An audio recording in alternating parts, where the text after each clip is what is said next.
The initial romance, the cherished boyfriend, the pregnancy, everything appeared to be progressing wonderfully, suggesting a promising future ahead. However, unexpectedly, the main character of this love story vanished without a trace. The young man, the child's father, couldn't fathom that his fairy tale could come to such an abrupt end. As the details of Emily's disappearance began to emerge, the entire Dominican Republic was struck with horror. The Dominican Republic is a nation in the Caribbean, situated on the island of Hispaniola. The country is renowned for its beaches, resorts, and golf courses. However, in 2017, the entire world began discussing the Dominican Republic and its prevailing laws. All this was due to one 16-year-old girl. Emily Peguero, or Emily as her friends called her, was born on July 12, 2001 in Chenove, a town about an hour's drive from Santo Domingo, the capital of the Dominican Republic. Emily was the youngest child in Adalgiza and Genaro's family. Even as she grew older, her elder siblings continued to treat her like a baby, constantly shielding and protecting her from hardships. Pretty, cheerful, and caring, Emily, with her adorable dimples, dreamed of becoming a lawyer when she grew up. The girl very much wanted to assist people who lacked the means to pay for expensive attorney's services. She herself was raised in a low-income household and intended to work pro bono in the future. Emily was extremely kind and always desired to do something beneficial for the world. The Peguero family resided in a small, quaint house with shuttered windows, a flat roof, and a sun-faded butterfly mural on the front wall. Her parents had to work various low-paying jobs to somehow support their family. Despite the lack of luxuries in the girl's life, she was always provided with the most essential things. The family's low income didn't affect her character or mood. Emily studied well, was sociable, and spent a lot of time with her friends and family. She adored applying stage makeup, dressing up in some costume, and performing for her loved ones. All of her parents' financial troubles faded into the background when they watched their youngest daughter dancing and laughing. Emily's family was truly happy, regardless of the difficulties they faced. Her mother and father did everything possible to give their children love and attention, and they succeeded wonderfully at it. When Emily turned 15, she started dating a boy named Marlon Martinez, who was 18 at the time. Although the young man's family lived across the street, he and Emily existed in completely different worlds. The young people had known each other since childhood, and their relationship began as a tender friendship. Marlon was born in the United States, and when he was 8 or 9 years old, his family returned to the Dominican Republic and settled in a large house with a beautiful front yard across the street from Emily. They had a completely different financial status. The boy's parents, his mother and stepfather, were quite well off, so they sent their son to study at a prestigious school outside the town. Marlon Martinez's mother was involved in politics and was quite a well-known figure. At one point, she had even been the mayor of the province. Now the woman held a government position and was responsible for issuing visas and passports, as well as participating in many city campaigns, so she had many useful connections in society. Marlon wielded considerable power at the local level. There were rumors that Marlon illegally assisted with obtaining visas. So many people were indebted to her. She was never held accountable for this because there was always some patron. In reality, Marlon, to be honest, wasn't the most pleasant person. Emily's father had once worked as a private security guard for Marlon and knew firsthand how aggressive and short-tempered this woman could be. For some reason, she decided that having money and power meant she could treat others however she pleased. Marlon considered herself several steps above everyone else and believed she could get away with anything. Due to her malicious nature, the townspeople secretly called her the Devil. Friends, over 90% of viewers watch videos without subscribing to the channel. Check if you're subscribed. If not, please be so kind as to subscribe to the channel to support me. The woman was constantly occupied with politics and career building, so she often needed assistance in caring for her 3 sons, one of whom was Marlon. To avoid hiring a special nanny, she arranged with her neighbor, Emily's mother, to look after the children for a certain fee. Marlon would bring the boys over and then leave for her business. The children from the 2 families quickly became friends through their shared playtime. Sometimes the Martinezes even stayed overnight at the neighbors. This indicated that Marlon greatly trusted Adalgiza, Emily's mother's name, leaving her sons in her care. And despite the social difference, the families were very close. Because of how often Marlon and his brothers visited the neighbor's house, all the children treated each other like family very warmly. While they were little, they played together, but as they began to grow older, they saw each other much less frequently, crossing paths only in passing. And when Emily turned 15 and Marlon 18, they resumed communication. At first, they hung out together and then began dating as boyfriend and girlfriend. Many were shocked by such an age difference because the age of consent in the Dominican Republic is 18, and Emily was considered a minor. The girl's family also didn't approve of this relationship, mainly because of Marlon, the young man's mother. Recently, the woman had gotten into a fight with another neighbor over some trifle, and the people living on the same street disliked the arrogant woman even more. However, regardless of what Marlon's mother was like, he himself was just a regular friendly guy. Adalgiza, one could say, had been involved in his upbringing for several years. Emily's father didn't interfere, as he knew how Marlon looked down on those who were poorer. He simply didn't approve of this relationship, but couldn't forbid it either, not wanting to quarrel with his daughter, who was clearly in love. The man just felt uncomfortable due to his neighbor's hot-tempered nature. In 2017, Emily was about to turn 16. Her relationship with Marlon continued, and everything seemed to be going well. But in spring, something shocking occurred. The girl felt slightly unwell and didn't immediately understand what was wrong. Her boyfriend, due to his age, quickly guessed what might have happened. After several tests, their suspicions were confirmed, and Emily realized she was pregnant. This came as a surprise to the young couple. The thing is, termination of pregnancy under any circumstances is prohibited by law in the Dominican Republic. So Emily knew that she would have to give birth to the child one way or another. In the Dominican Republic, a predominantly Catholic country, abortion had been declared a criminal offense. In 2012, prison sentences were introduced for people assisting in these operations, including medical staff, as well as friends and relatives. Emily was still very young. Moreover, she was worried that she didn't have the means to raise a future child, but her boyfriend reassured her. She was afraid to approach her parents, not knowing how her mother and father would react to such news, but there was no point in delaying further. Emily gathered her thoughts and told her sister and mother about the pregnancy. Her father, Genaro, only found out about it 5 months later. One day, during a work break, he came home to have lunch with his family. When the man looked into the kitchen, he saw the tense face of his wife and asked what had happened. Adalgiza shocked him by revealing that their youngest daughter was 5 months pregnant. The man clutched his head and asked how it happened that a child was going to have a child. This news stunned him so much that for the first half hour, he couldn't calm down at all. Finally, pulling himself together, Genaro promised to talk to the future young parents, but asked for time to come to terms with this news. The saddest part was that Genaro learned about his daughter's pregnancy only 9 days before the girl disappeared. They simply didn't have time to sit down and talk as father and daughter. About a week after this, Marlon's stepfather, Roberto, approached Genaro and suggested they gather to discuss the future child's welfare. The man agreed to the meeting, and together with Roberto and Marlon, they had an open conversation. The young man told his girlfriend's father that he intended to take responsibility for this baby and care for Emily. Roberto also intervened and promised to help his stepson as much as possible.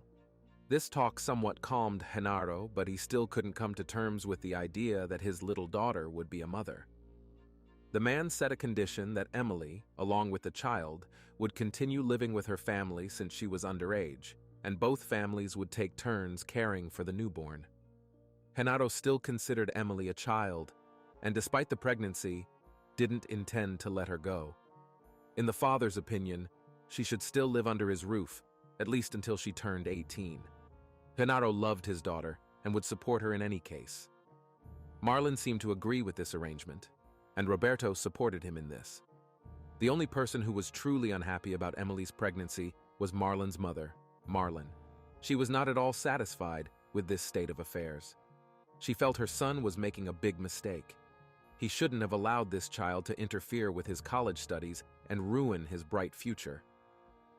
Marlon was also very concerned about her own family's reputation, not wanting people to gossip that the Martinezes had become related to poor people.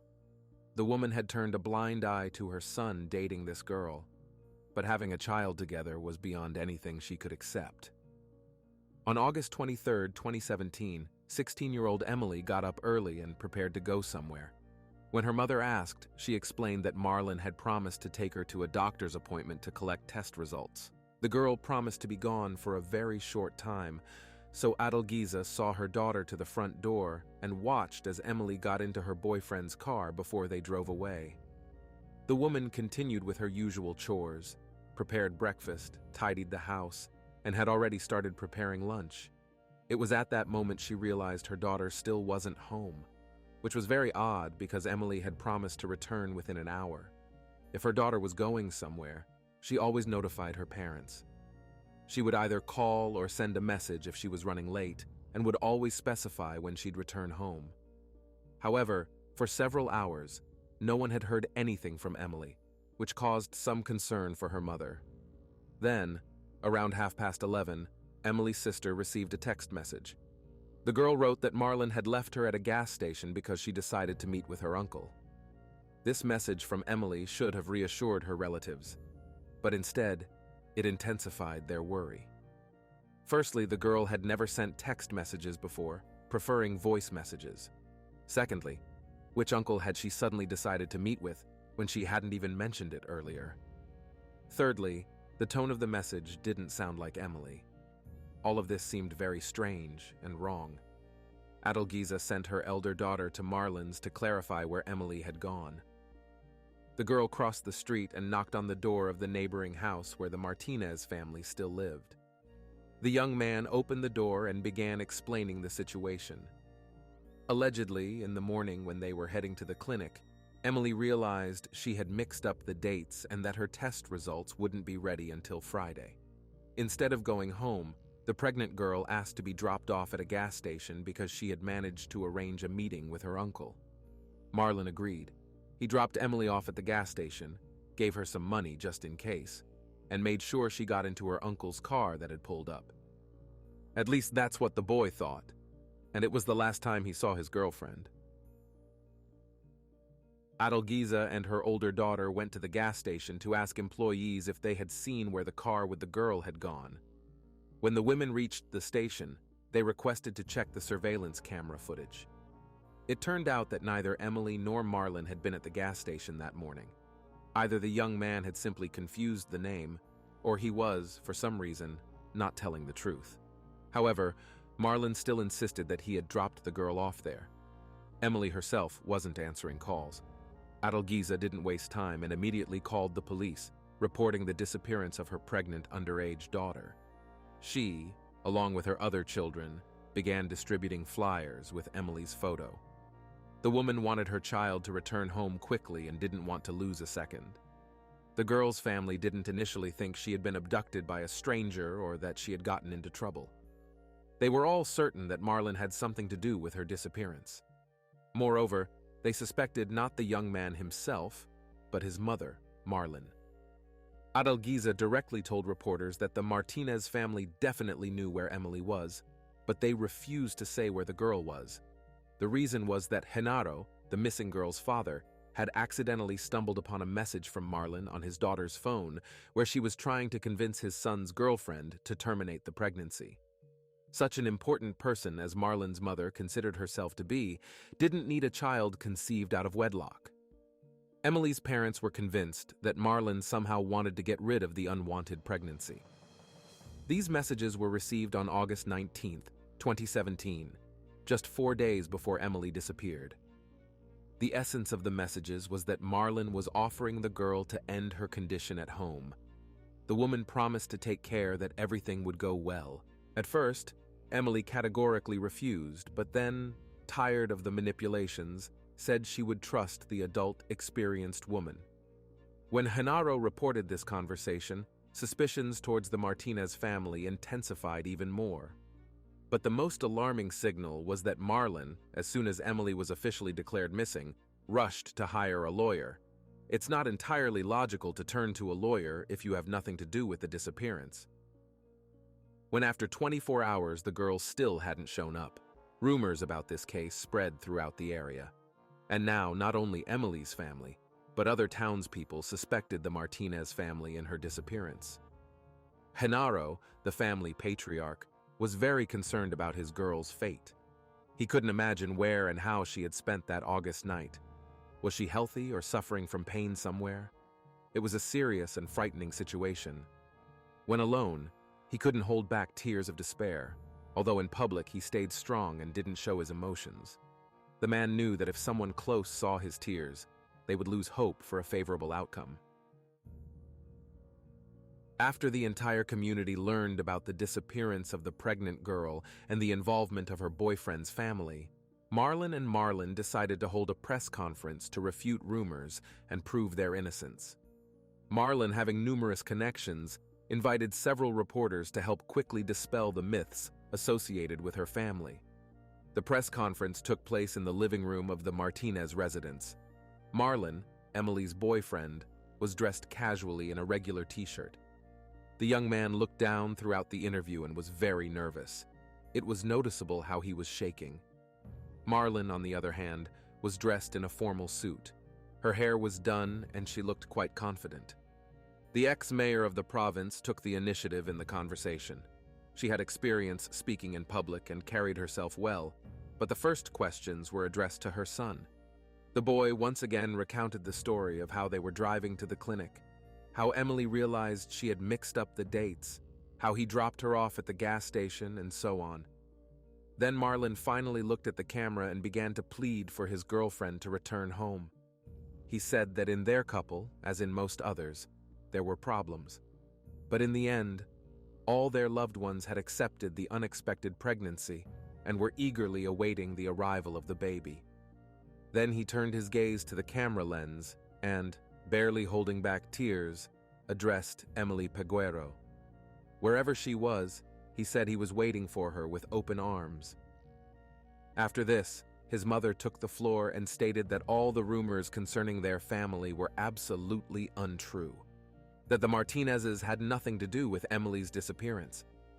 Because that morning, Marlon was taking Emily's grandmother to the consulate to process some documents. This woman wanted to emphasize once again how close they were to the missing girl's family and tried to use her trip as an alibi.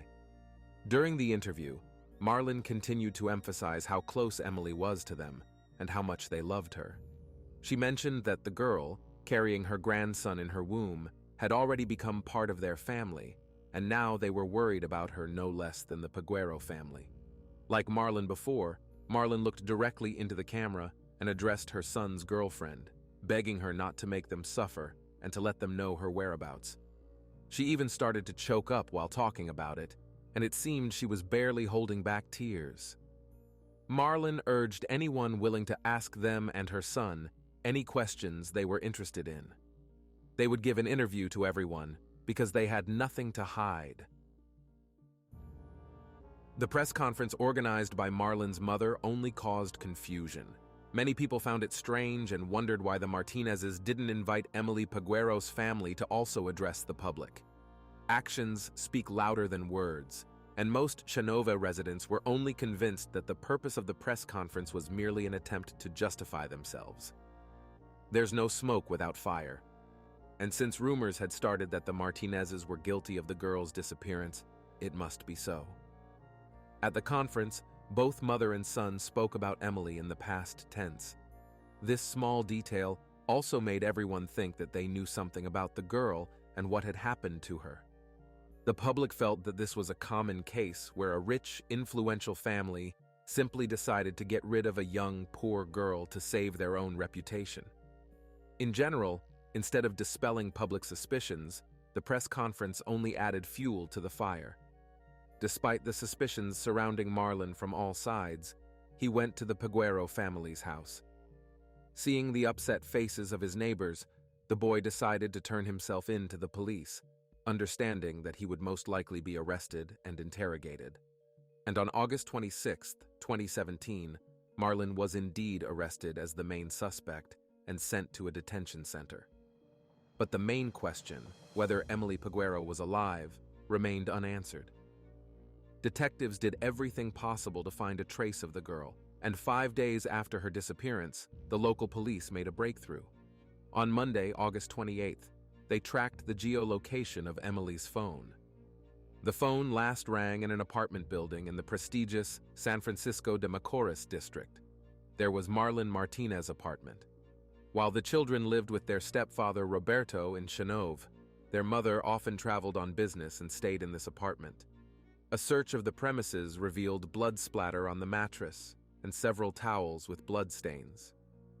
These items were sent to the forensic laboratory. Meanwhile, the police questioned potential witnesses. 2 days later, the apartment building's security guard revealed shocking information. The man said that on the day Emily disappeared, August 23rd, he saw on surveillance cameras Marlon carrying a large bag out of the building and loading it into his car.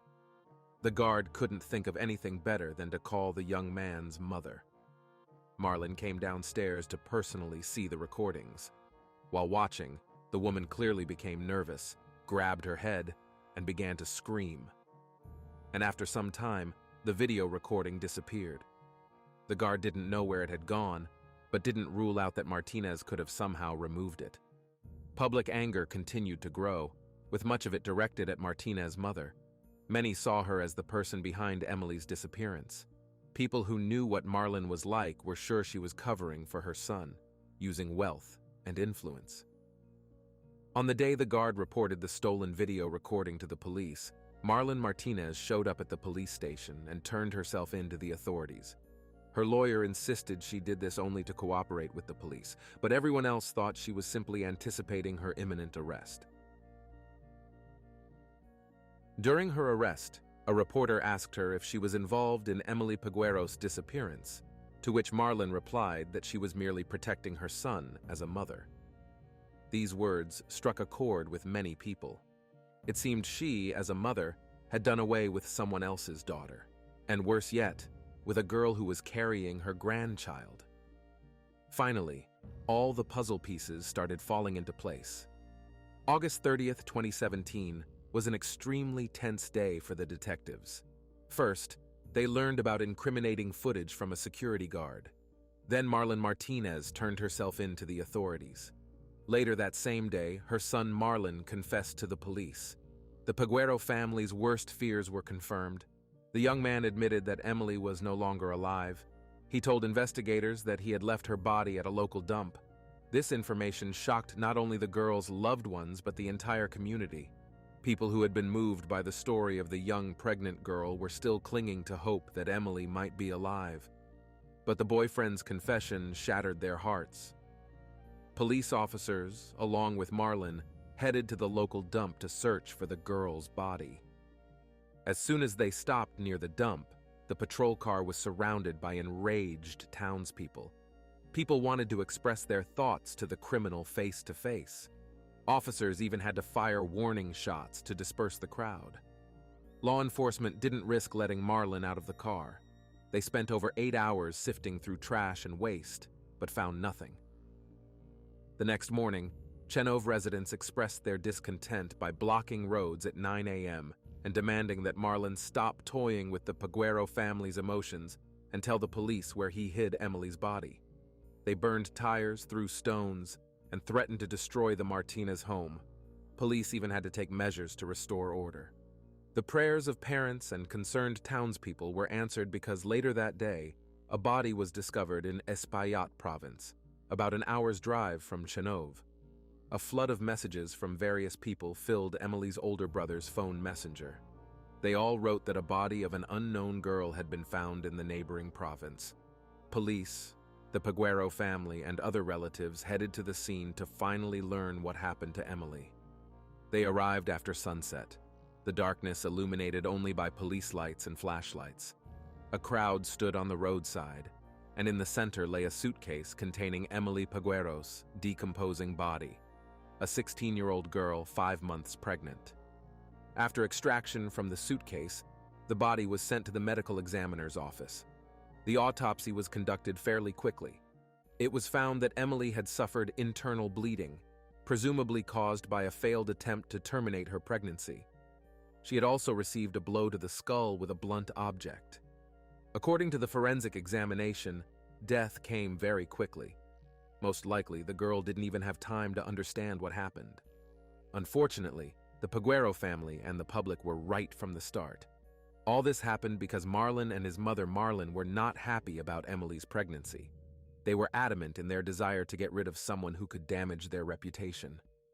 When the autopsy results were made public, everyone was furious. By that time, the story of the missing girl had spread worldwide. Her photos in a red traditional Dominican dress flooded social media. This attracted the attention of several celebrities who shared information about Peguero among millions of followers. In an attempt to garner support, the girl's family launched a campaign with the hashtag #WeAreAllEmily. Relatives didn't want the Martinezes to get away with it because they were wealthy and influential. Communities truly united to pressure authorities and prevent this case from being buried.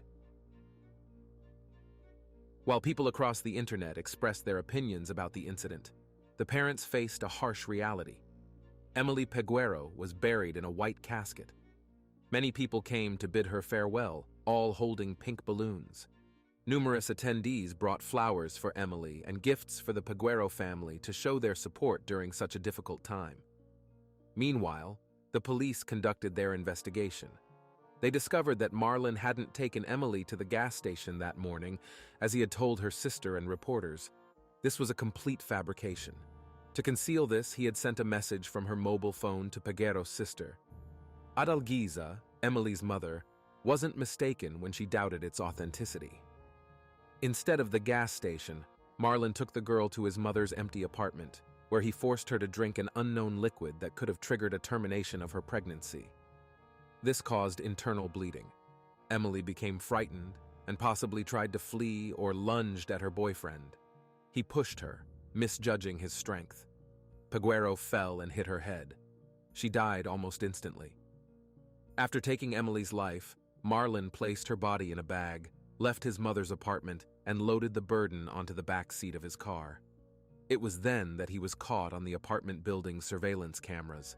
The young man drove around town and, unable to think of anything better, dropped the bag containing his girlfriend's body from a bridge onto the ground. He then called his mother and told her what he had done. Marlon asked her to help better conceal the body so it wouldn't be discovered immediately. Later that day, a security guard called her and showed her the video footage. That's when Marlon realized her son could end up behind bars and sought help. Early on August 24th, Marlon, along with his son and 2 accomplices, discussed what to do with Peguero's body. Angry that her son hadn't thought to hide the girl's remains in a secluded place, she insisted on correcting the mistake. The woman bribed an acquaintance to help re-hide the remains. The man went to where the bag containing Emily's body lay under the bridge. He transferred the body into a suitcase and dumped it on a roadside about an hour's drive from Chenove. He hoped that when the suitcase was discovered, it couldn't be linked to Emily's disappearance. Don't forget to subscribe to the channel if you like this video. It's really important. Eventually, alongside the Martinezes, the police arrested 4 more individuals: Marlon's brother, her close friend, and 2 employees. However, all 4 agreed to testify and act as witnesses, so they spent some time in a detention center before being released. These people weren't directly involved in the crime and cooperated with the police.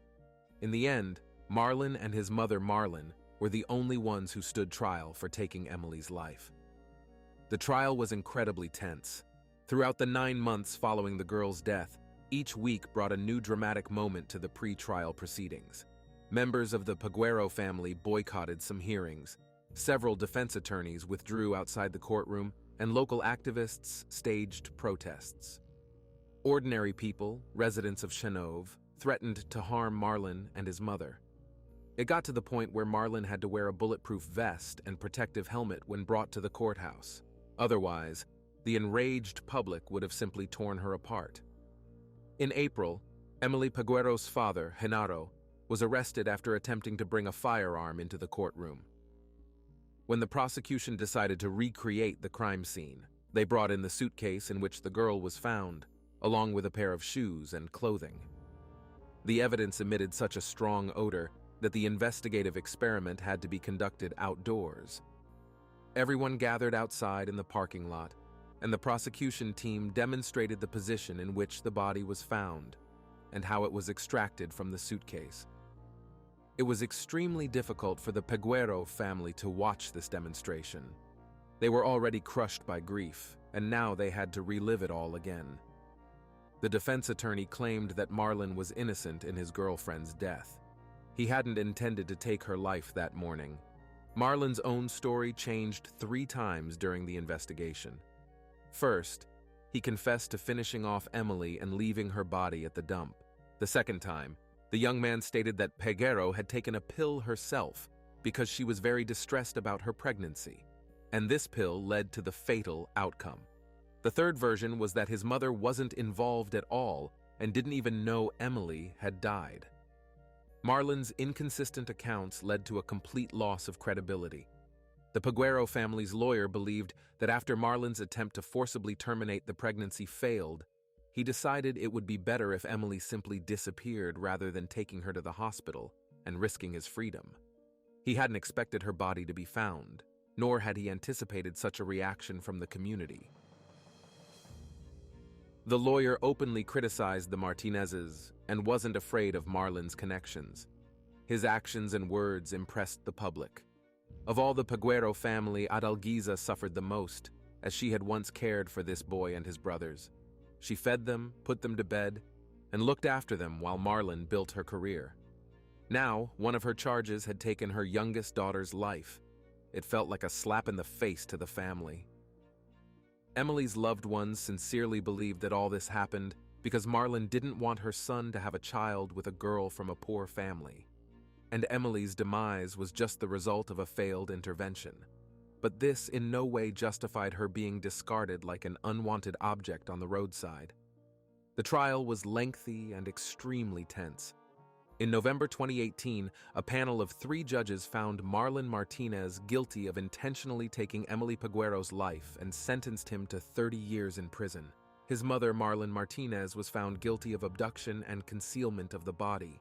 She was sentenced to only 5 years in prison. When the verdict was read, shouts of anger erupted in the courtroom. People couldn't believe this woman would spend only 5 years behind bars after what she did to Emily. People protested against such a sentence, demanding Marlon's imprisonment for at least 20 years. But the court's decision remained unchanged. Marlon's lawyer said he planned to appeal, arguing that the young man's only intention was to make his girlfriend get rid of their shared problem, not to take Emily's life. It just didn't go as he planned, just like that. In addition to the sentences, the Martinezes also had to pay monetary compensation to the Peguero family, but money wouldn't bring back their daughter. All the parents wanted was justice, but they felt they didn't receive it.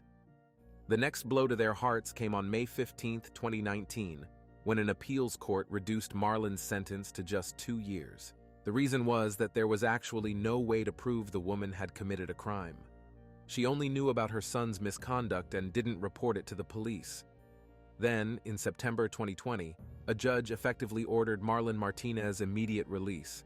It's possible her connections played a role in this. When she left the correctional facility, a crowd stood near the prison shouting insults. Nevertheless, Marlon is now free and living her life quietly somewhere in the United States. Her son Marlon remains behind bars, though he enjoys special privileges there. There were rumors that another 16-year-old girl became pregnant by him. Apparently, guards sometimes allowed Marlon to leave prison and then return. None of this resembled the triumph of justice. Emily's father, Genaro, remembers how before leaving for work, he would go into his daughter's room and say goodbye, kissing her forehead. This ritual was part of their daily life, and now this memory tears his heart to pieces. In memory of his sister, Emily's brother wrote a 4-minute song telling everything that happened to her. The music video ends with the brother seeing Marlon pretending to cry at a press conference on TV and simply getting up and smashing the television. Emily's bedroom remains in the same state as the girl left it before her death. Red paper hearts, symbolizing love, are stuck to the headboard, and the window is draped with neon pink curtains. On her bedside table lies a stack of handmade bracelets, a small statue of Jesus, and a framed photo of the Pope. Her clothes are folded in the closet next to her collection of stuffed animals. The only new thing in the room is a collage of photos and messages in memory of Emily, made by students from her school. Latin America has one of the highest rates of femicide in the world. Every year in the Dominican Republic, about 200 crimes against women occur. In reality, this number is much higher, as not all crimes are reported. When the police were searching for Emily's body, they discovered the bodies of two 18-year-old girls. One was killed by her stepfather, and the other by her boyfriend. And although Emily Peguero's death was just one case among many, the brutality of the crime and the involvement of a government official shocked the entire Dominican Republic. This is the end of the story. Like the video and leave your thoughts in the comments. This was Jeremy. See you soon.